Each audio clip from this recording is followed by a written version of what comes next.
Every evening in Condois, as the clock hits 7, a bell rings out across the village. It is an absolute signal for the streets to empty and for heavy wooden doors to slam shut. This routine is the only thing keeping the villagers alive. Anyone caught outside after the bell stops ringing is hunted by shape-shifting entities that appear from the darkness. For generations, the village has relied on a single method of defense: physical fortification.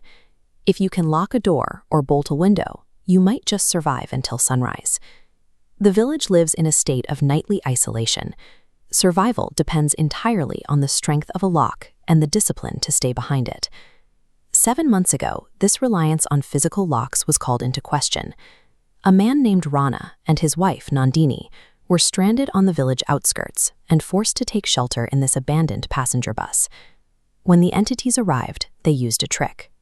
One mimicked the sound of a crying child, luring Nandini out into the field.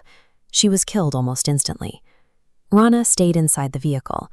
Despite the bus having broken windows and no locks, he spent the entire night surrounded by the entities and survived without a scratch. This diagram shows the positioning of the hostiles that night. They formed an unbroken perimeter around the bus, yet they never once stepped through the open frames or shattered glass to reach Rana. This contradicts everything the village knows about the entities.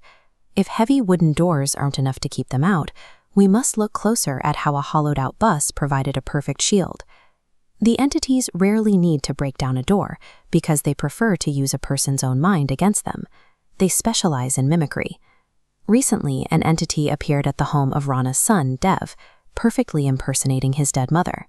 They used her voice and her memories to convince him that she was still alive and waiting outside.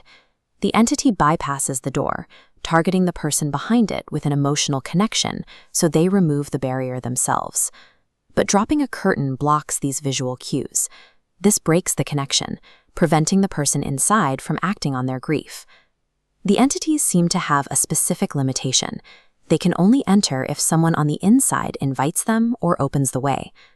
To understand why the rusty bus worked, a skeptic named Babin took Dev into his home and waited for the 7 p.m. bell. When the entity mimicking Dev's mother arrived at the window, the situation grew tense.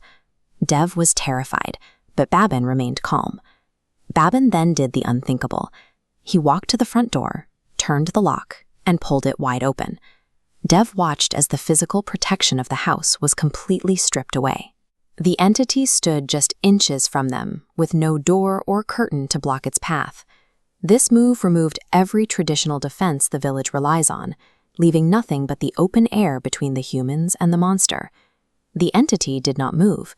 It stood paralyzed at the threshold, unable to step across the line into the house, even though Baban was inviting it in. The reason it couldn't enter was hanging right above the doorframe, a traditional Rudraksha mala. Baban revealed that he had found an identical set of beads inside the abandoned bus where Rana survived. It wasn't the metal shell of the bus that provided the protection, but the presence of this specific object. The Rudraksha acts as a barrier that the entities simply cannot cross. It is an objective rule of their existence that functions regardless of human fear or the strength of a door.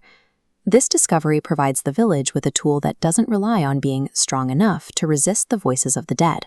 While the 7 p.m. curfew is still in effect, the fear of a broken lock or a lapse in judgment is replaced by a predictable defense. We can now see the complete layers of defense used in Condois.